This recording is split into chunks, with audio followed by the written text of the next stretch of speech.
ધોરાજીના મોટીમાળ ગામની સીમમાં ડબલ મર્ડરની ઘટનાએ સનસનાટી મચાવી. વાડીમાંથી બે શ્રમિકોના લોહી લુહાણ હાલતમાં મૃતદેહ મળી આવ્યા.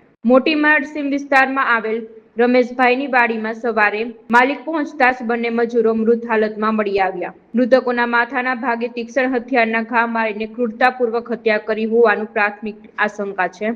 મૃતક યુવક યુવતી વાડી માલિક ભાગ્યાના દીકરી અને જમાઈ હોવાનું સામે આવ્યું. 2 મહિના પહેલા જ લગ્ન થયા હતા. પરિવારમાં અન્ય એક બહેન ભાગી ગઈ હોવાની અદાવત અથવા અન્ય કોઈ અગમ્ય કારણોસર આ હત્યાકાંડ સર્જાયો હોવાની ચર્ચા છે.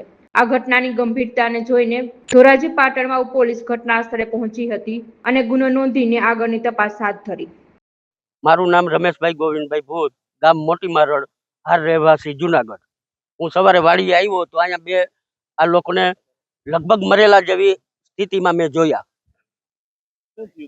શું થયું કાંઈ ખબર નથી મને. મને અંદાજ એવો આવ્યો ખાલી કે માથા ઉપર લોહી દેખાણું, બધે મોઢે ને માથે, અને લગભગ 15 ફૂટ છેટેથી મેં જોયેલું. નજીક તો હું ગયો નથી, પણ કઈ હલન ચલન કે એવું કઈ દેખાણું નહીં. એટલે મને એવો અંદાજ આવ્યો કે કદાચ આ લોકો જીવતા ના હોય. લોહીના નિશાન એક સીડી પાસે મેં લોહીના નિશાન જોયા. એ કાંઈ ખબર નથી ક્યાં કારણોસર, કારણ કે આ લોકો અહીંયા આવ્યા એને 3 દિવસ જ થયા છે. એ મૃતકનું નામ છે દુર્ગા, બેનનું નામ, ભાઈનું નામ છે રોહિત.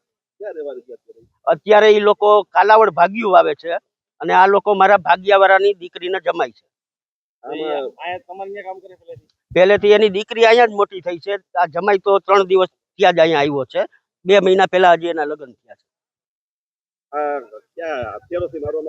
ના, કાંઈ ખબર નથી મને.